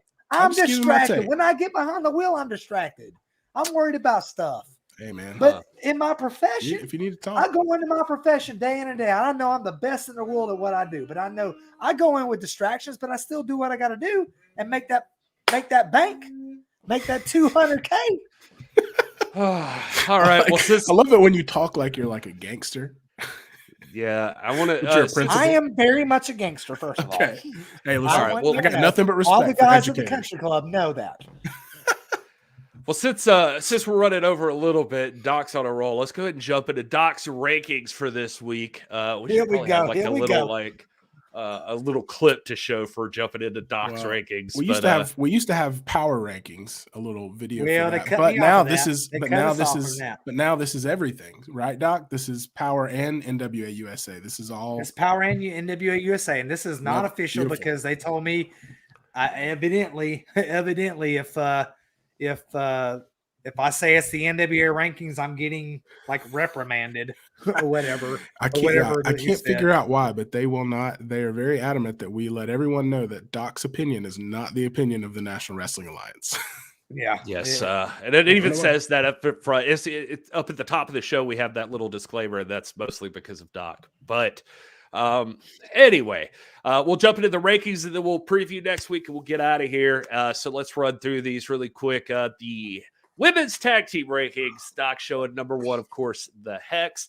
And then the Smiley Dragons at number 2, of course, Kylie Ray and Tootie Lynn. He's got Genocide and Pella Blaze at number 3, Kylan King and Red Velvet still sitting at number 4, and Natalia Markova and Missa Kate at number 5. Now, those bottom 2 teams we've seen one match out of, I guess, each, but they're still sitting there in the rankings. Any point of disagreement from Will or Doc or any? I don't know what Doc would disagree with. These are Doc's rankings. No, I think this looks good. I mean, I like the move. I think the main change was Smiley Dragons and Genocide and Palo Blaze flipping spots from the last time we did this back at the end of 2021, and I think that's well deserved. So I mean, the Hex, they're at the top of the mountain, but there are a lot of formidable opponents and tag teams in the women's division in the NWA that are gunning for that spot. Yeah, and that's the point here. You don't have to be an NWA signed tag team to get into any of these rankings, but you do have to show an interest in these particular championships and have made a mark or impression in fighting for them. And those bottom 2 teams, Kylan King, Red Velvet, Natalia Markova, Natalia Markova and Missa Kate, both of them have shown interest and have shown legitimacy. But when it comes down, we're talking about the top 3 right now, the top 3 tag teams in the world. The Hex holds the belts. The Smiley Dragons have a lot of momentum right now. And this is no shade on Genocide or Pala Blaze, but we know that there's a lot of tension in that family right now with Taryn Terrell, Genocide, and Pala Blaze. So I think that elevates the Smiley Dragons to the number 2 spot. And I think you would be a fool to sleep on Kylie Ray and Tootie Lynn to be a possible ultimate tag team to take those championships from the Hex. I mean, am I saying they're going to do it? No, I'm not saying that. But am I saying they could? Yes, they could. Very much so. Could be interesting to find out eventually once these 2 teams face off against each other. Let's talk about the men's tag team here. La Rebellion been dominant in that tag team spot. And, of course, followed right there closely behind by the end. Stevens and Kratos, the OGK, and Hawks Airy. That is quite the stacked rankings there for tag teams. Yeah, this is a tough one to really go through, and I'm glad Doc has the hard job of ranking these because I don't know that I could do it specifically in the tag team division. But La Rebellion, obviously number 1, but these next 4 teams under them, I mean, it could really just be a 4-way tie for number 2, in my opinion. And you could even add more teams to that. But I am glad to see Hawks Airy in the mix in this rankings because I think they deserve to be there. They've made it very clear that they are eyeing those titles, even though they've got their junior heavyweight tournament stuff going on. They have not lost focus on the tag team division, and that's the primary reason that they're here in the NWA. So I think this is a solid ranking. Well, and I appreciate that because probably nobody, I don't compliment Will as much as I should. Ever. And I should do it. I should do it more. Probably nobody that I know knows more about tag team wrestling than Wil Martin. Wil Martin is, that's the only reason he's really on this trio is because of his expertise in tag team wrestling. Gary told me I was here for the looks. Yeah, that too, maybe. I don't know. Is that right, Petra? She's giving me a weird look, but I appreciate the fact, and you're right. Yeah, there's when you get to, just like with the Hex and the women's championship division, we're just talking about the men's tag team rankings in a company that is so full of talent from top to bottom. The parity between these teams is so I apologize. No, it's like it's millimeters between. Yeah, it's millimeters. Yeah, it's just like they're so. I mean, they're so these rankings are not even material because I think if you appear in this list, you're automatically a contender. You know what I mean? Yeah. And that's my point. Like Hawks Aerie tomorrow could go into the ring against La Rebellion and face them. Yep. And if they won, would I be surprised? Yes. Would I be shocked? No, because they're legitimate world championship caliber contenders, just like every team on this list. But right now, as it shakes out, you look at the end, they've made a lot of inroads. I think they've established themselves as the legit number one contender. Stevens and Kratos have held the tag team titles. They're still waiting on that entitled rematch. The OGK have held Ring of Honor tag team championships, and Hawks Aerie have had a string of success of late. And they are probably, of all these teams, maybe except for La Rebellion, they probably know each other better than anybody does in the world of tag team wrestling. Yeah. So this is your set right now. These guys are going to make it, and that when you think about the NWA, this does not even include teams like the British Invasion. It does not even include my favorite tag team, which is Strictly Business. It does not even include the Fixers. It does not include the Ill Begotten. It does not include the Dirty Sexy Boys, who are making a lot of headway right now and getting a lot of attention. The tag team division in the NWA is bar none. I don't care who you're talking about. The Rude Dudes are in there. I don't care who you're talking about. The NWA tag team division is the best on the planet Earth, right? Yeah, tell them. Yes. Best on planet Earth, best in this solar system, best, I would dare say, best in this doggone galaxy. Oh, man. We got to have those galaxy champions. Yeah, well, we don't have those yet. Because you got Yuma. That's true. We'll work on that for next time. But next up, we got the junior heavyweight division. Of course, no junior heavyweight champion yet, but Doc did rank them. Homicide up there at number 1, and that seems fair. He's in the finals of that tournament already. Austin Aries coming up closely behind Colby Carino and Arya Davari. Now, how Luke Hawx is not in this list right now, I have no idea. Not everybody can make it. I mean, well, how is if you got Luke Hawx on there, then you're like, what? Where's Arya Davari? I mean, it's just fractions of a decimal separating these rankings. So it's honestly Doc's opinion at this point. And I think, Gary, the point is that Austin Aries has made his career as a singles wrestler. Luke Hawx, he is, he's invested in Hawks Aerie. He's a tag team wrestler. I'm not saying he's not done single stuff before, but I'm just saying as it lays out, right now you've got 4 spots right now. You've got Homicide that's got 1, he secured it. You got spot 2 that's going to come down between Hawks Aerie and Luke Hawx, and Austin Aries is that singles wrestler. That's what gives him the edge over Luke Hawx. You've got spot 3, Colby Carino obviously is going to be taking on the winner of Kerry Morton and Jamie Stanley, and then spot 4 has been won by Arya Davari, who's going to take on the winner of Darius Lockhart or Sal Renaro. So next week looking at this, you might see Sal Renaro down there in that spot. You might see Darius Lockhart. But right now, as it pans out, the people that have really locked in, that have secured a spot to move on to that next round are these four. I don't see how you can argue against it. All right. Well, fair enough. Let's talk about the women real quick. The women's rankings. Look at there. It's Camille up at the top, and I couldn't imagine anybody else there, but of course, closely followed by Kiera Hogan, who won her number one contenders match on NWA Powerrr. Then, of course, Melina, who is the forever number one contender, according to her this past week on NWA Powerrr. Then you've got Genocide and Christy Janes jumping in there at number 5. Yes, Playtime Wrestling Federation, there is a baby yelling. That's how we do things. It's Doc. It's a family show. It happens every time Doc gets upset when we Yeah, that's just Doc. He's just whining. Man, look, Doc, look, Playtime Wrestling Federation. I appreciate that. I'm on dad duty tonight. The wife is moonlighting at the hospital. She's a medical professional, so it's just me and her. And that means when I podcast, she podcasts. Oh, oops, I called it a podcast. Oh, shout out to Zahir Music, who's in the chat there, mentioning Camille and Kiera Hogan. And yeah, thank you. Shout out back to you, Zahir. He did the music you hear. Hey, Zahir. Yeah. God save the king, baby. God save the king. Yeah. That's Doc's alarm every morning. It is. Still. That's not a lie. That is not a lie.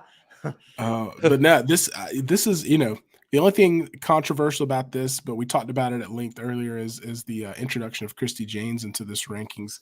And again, it's the same conversation we're going to have unless we start doing a top 10, 15, or 20 list. There's going to be names that you think should be on this list that aren't. I mean, the first one that comes to my mind is Kylie Ray.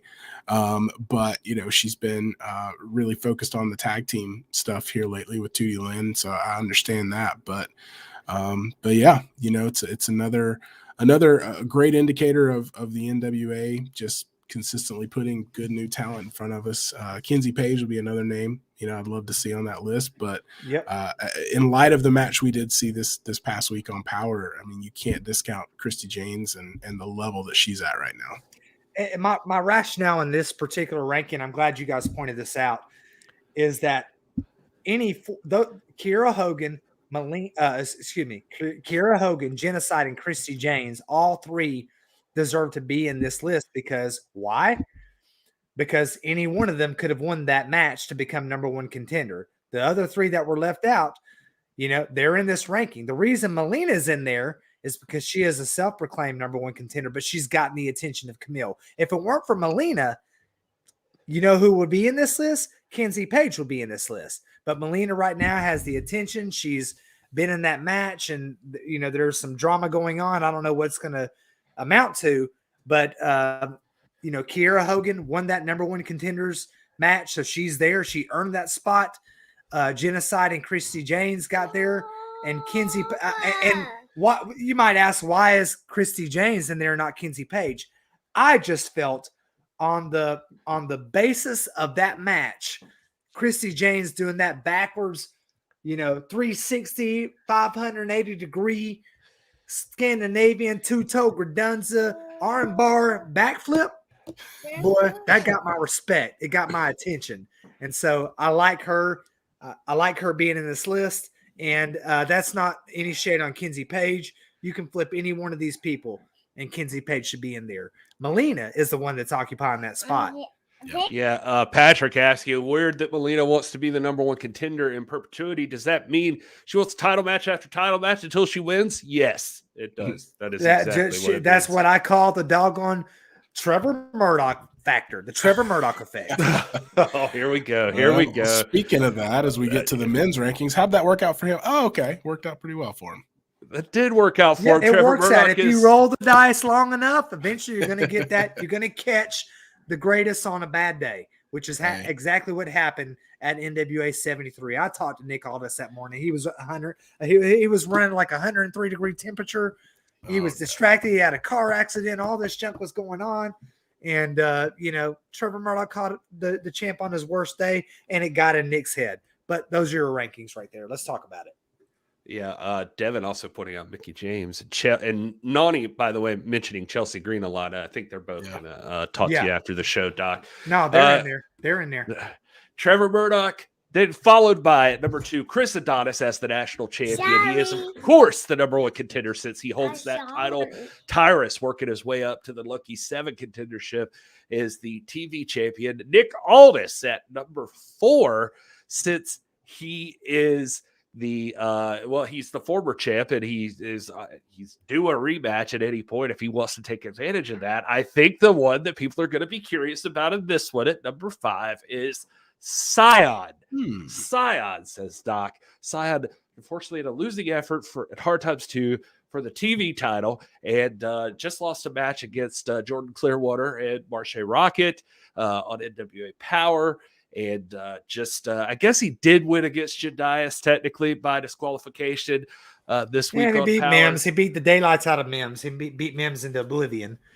Okay, well, I mean, that's cool. I mean, that Mims match was pretty close. But anyway, I'm just saying you had options like Jack State, who has a title shot, Colby Carino has a title shot.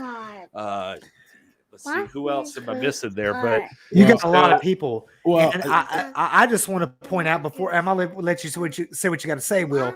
But you guys right now should be like, oh man, Doc, you know what? Doc is objective. He did not put his guy. He did not put Tom Latimer in this. He did not work it, and Tom Latimer should be in this. Well, you should look at this list and say, man, you know what? He put Scion. That's an educated pick. I like that. Well, and I was going to give you props for that. I think that, when we talk about all these other names, there's a lot of things that these guys are involved in. And, I think I could speak for Doc when I say that just having a title shot, having won a title shot through a tournament like the Champions Series, it's a respectable thing and it's cool, but that's not what we're ranking. We're not ranking people who won a title shot. We're ranking people based on their activity lately, their in-ring performance. And so that's where he's coming from. So from that perspective, I can see, putting Scion there at a number 5, but over Colby Carino, who nobody seems to be able to beat lately. Well, I think, Colby Carino was in the junior heavyweight rankings. So I don't know if Doc, in your mind, those are mutually exclusive, it's one or the other. To me, that kind of makes sense. But, I can appreciate Doc giving Scion a little bit of love, despite their history, despite the heat that they have. Here. Or maybe that's exactly why he made the rankings. No, Doc tried not to get choked out. Ain't no nepotism. It ain't no nepotism. Yeah, he knows. Going on. He knows Oak Grove's coming up. We're going to be in the same locker room. He might want to. The bottom line is Scion's been out there working. I'm not going to sit here and say he ain't been working and paying his dues and earning what he's got. He's out there working, he's winning matches, and that's what the rankings are based off of, right? This is not like the top 5 guys that I like. You know why? Because the number 1 man at the top of that list, I can't stand him. He shouldn't be there. I just call a spade. I'm about facts. I'm about, will you quit biting on that cord before I hit you? Doc. I mean that figuratively. My baby mom. A baby. My baby mom. That's how we do it here. That's right. Here.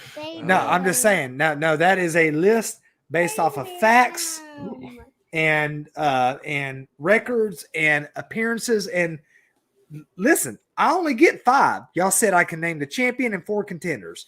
There's a lot of people in there underneath that list that deserve mention. Tom Latimer, first and foremost, among them.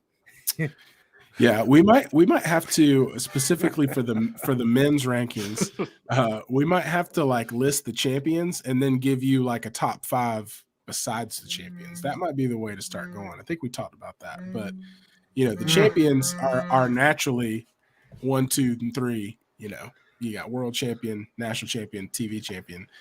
We might have to start expanding that list to 5 non-champions. Oh, Terry wants Tom instead of Chris. Listen, Chris Adonis is the national champion, Terry. Until somebody takes that belt off of him, he's I'm with you. He's I the like number that, 1 yeah. contender. That is the law of the land with the national title. Yeah, it's not either or, it's a both. I'm with you, Terry McDermott. I like to see them both in that list. I just need, Tom, he's got to get a win. when he gets those wins, he's got to get that key win. And I don't like the circumstances. I don't like the outcome. But last time that, he was in the ring in singles competition, I think Nick Aldis came out on top. So, so that's where Scion moves into that number 5. Again, the world is big. We got a lot of time. We got a lot of potential. We got a lot of opportunity ahead. And I think before the end of the day, when the sun sets, you're going to see Tom Latimer sneak his way all the way up to that number 1 spot, ultimately.